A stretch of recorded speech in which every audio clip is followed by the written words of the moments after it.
আলুর দম তো অনেকভাবেই তৈরি করে খেয়েছেন, তবে একবার এই আলুর দো পেঁয়াজাটা তৈরি করে খান, একবার খেলে এর স্বাদ কখনোই ভুলতে পারবেন না।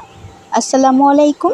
দূর দূরান্ত থেকে যে আমার এই ভিডিওটি দেখছেন সবাইকে অসংখ্য ধন্যবাদ। আমি ফারহান ইসলাম, মুনতাহার রান্নাঘরে সবাইকে স্বাগতম। আজকে আমি তৈরি করে দেখাবো আলুর দো পেঁয়াজা রেসিপি। তৈরি করা যেমন সহজ, খেতেও কিন্তু মজাদার।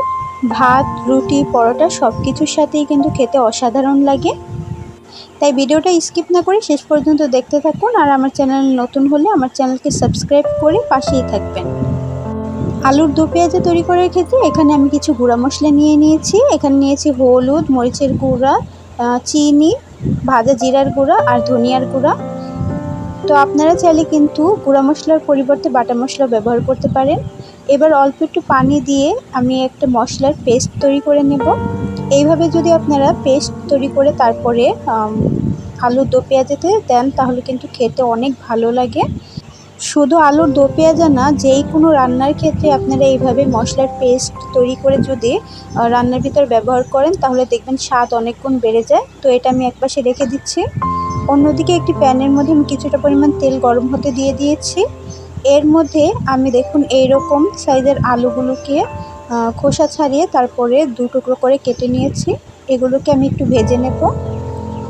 তো চুলার আঁচটি মিডিয়াম টু লোতে রেখে তারপরে ভাজতে হবে যাতে আলুটা 70% সেদ্ধ হয়ে যায়। এবার আলুর মধ্যে দিয়ে দিচ্ছি স্বাদ মতো লবণ, দিয়ে দিচ্ছি হাফ চা চামচ হলুদের গুঁড়া আর কোয়ার্টার চা চামচ এখানে মরিচের গুঁড়া। এবার এই মশলাগুলোর সাথে আলুটাকে খুব ভালো করে মিশিয়ে আমি মিডিয়াম টু লো আছে 5 থেকে 7 মিনিটের মতো ভেজে নেব, যাতে করে আলুটা 50 থেকে 70% সেদ্ধ হয়ে যায়। একেবারে বেশি ভাজা ভাজা করে ফেলবেন না, এতে করে কিন্তু আলুর ভেতরে মশলা ঢুকতে চাইবে না। কিছুটা সোনালি ব্রাউন কালার চলে আসলে আমি নামিয়ে নেব। দেখুন এইরকম আমি হালকা করে একটু ভেজে নিয়েছি, কালারটা একটু চেঞ্জ হয়ে এসেছে। এই পর্যায়ে কিন্তু চুলা থেকে নামিয়ে নিতে হবে। তো আমি একটা স্ট্রেনারের সাহায্যে তেল ঝরিয়ে নামিয়ে নিচ্ছি। এবার বাদবাকি তেলের মধ্যে আমি মেজারমেন্ট কাপের হাফ কাপ পরিমাণ কিন্তু পেঁয়াজ কুচি দিয়ে দিচ্ছি। পেঁয়াজটা দো পেঁয়াজের মধ্যে যত বেশি দেবেন ততই কিন্তু ভালো লাগবে খেতে। এই পেঁয়াজটাকে আমি কিছুক্ষণ একটু ভেজে নেব যতক্ষণ এটা নরম হয়ে যাচ্ছে।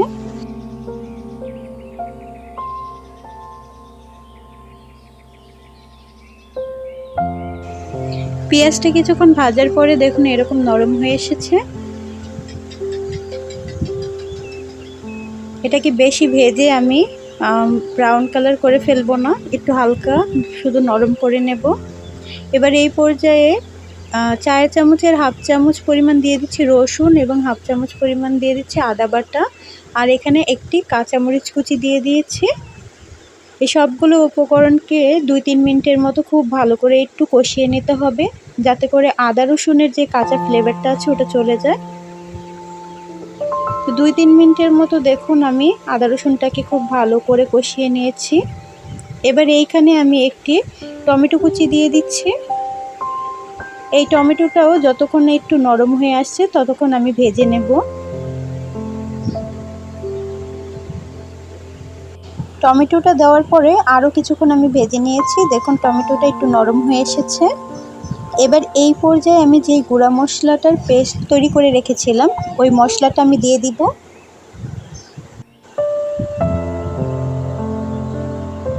এবার মশলার বাটিটা ধুয়ে আমি একটু পানি দিয়ে দেব।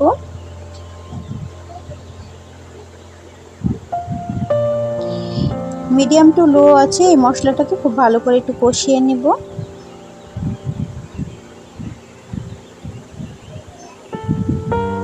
দেখুন তেল ভেসে উঠেছে। এবার এইখানে আমি দিয়ে দিচ্ছি কিছু গরম মশলা, দুটো এলাচ মুখ ফাটিয়ে নিয়েছি, দারচিনি, একটি লবঙ্গ আর কিছু জিরা। এগুলো সব আমি মশলার ভিতরে দিয়ে মিশিয়ে নিচ্ছি। 2-1 মিনিট একটু মিশিয়ে নেব যাতে করে এর ফ্লেভারটা বের হয়ে আসে। তো 2-1 মিনিটের মতো আমি ভেজে নিয়েছি। এবার এখানে যেই ভাজা আলুটা রেখেছিলাম ওইগুলো দিয়ে দিচ্ছি। আলুটাকেও মশলার সাথে আমি খুব ভালো করে মিশিয়ে নেব। এবার 2-3 মিনিটের জন্য ঢাকনা দিয়ে ঢেকে রেখে দেব যাতে করে আলুটা সুন্দরভাবে কষানো হয়ে যায়। তো প্রায় 3 মিনিটের মতো আমি আলুটাকে সুন্দর মতো কষিয়ে নিয়েছি। দেখুন তেল কিন্তু একদম ভেসে উঠেছে।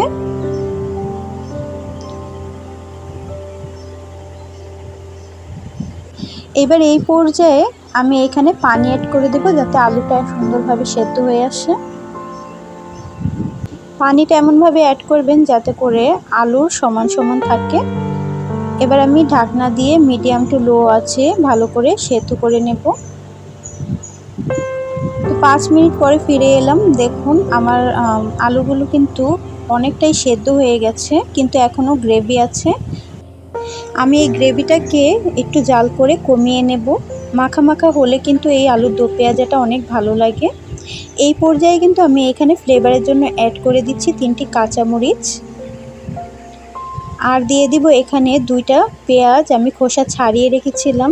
শেষ পর্যায়ে কিন্তু আপনারা অবশ্যই এই পেঁয়াজটা দেওয়ার চেষ্টা করবেন, এতে করে কিন্তু আলুর দো পেঁয়াজাটা খেতে অসাধারণ লাগে।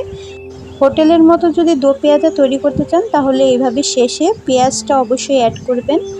এরপরে আমি আবার ঢাকনা দিয়ে ঢেকে দিয়েছিলাম 5 মিনিটের মতো।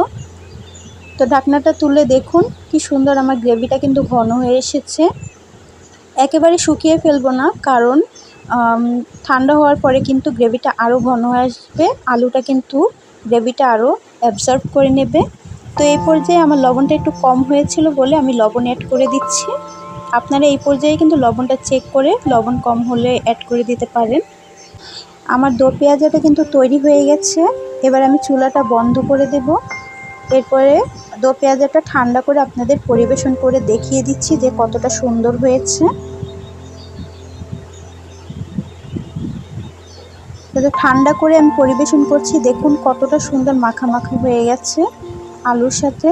আর এটার ফ্লেভারটা এতটা সুন্দর অ্যাথেন্টিক হয়েছে যে একদম হোটেলের মতো, আপনারা না খেলে বুঝতে পারবেন না। রুটি, পরোটা, পোলাও, ভাত সব কিছুর সাথেই কিন্তু এই আলুর দো পেঁয়াজাটা খাওয়া যাবে, আর খেতে কিন্তু অসাধারণ। অনেকেই হোটেলে কিন্তু এই আলুর দো পেঁয়াজা খেয়েছেন, তারা জানেন যে এটা কতটা অসাধারণ খেতে। আর যারা খাননি তারা অবশ্যই আমার ভিডিওটা দেখে বাড়িতে তৈরি করে খাবেন, আর আমাকে কমেন্ট করে জানাবেন আমার ভিডিওটা কেমন হয়েছে। আমার চ্যানেলে এরকম ভিন্ন ভিন্ন এবং ইউনিক রেসিপি দেওয়া আছে, আপনারা চাইলে ওইসব রেসিপিও দেখে আসতে পারেন। আশা করছি আপনাদের ভালো লাগবে। আমার ভিডিওটি ভালো লাগলে আমার চ্যানেলকে লাইক এবং সাবস্ক্রাইব করে পাশে থাকা বেল বাটন অন করে দিবেন, এতে করে আমার চ্যানেলের নতুন নতুন ভিডিও আপনাদের কাছে সবার আগে পৌঁছে যাবে। দেখা হবে অন্য কোনো ভিডিও নিয়ে। ততক্ষণ সবাই ভালো থাকবেন, সুস্থ থাকবেন। আল্লাহ হাফেজ।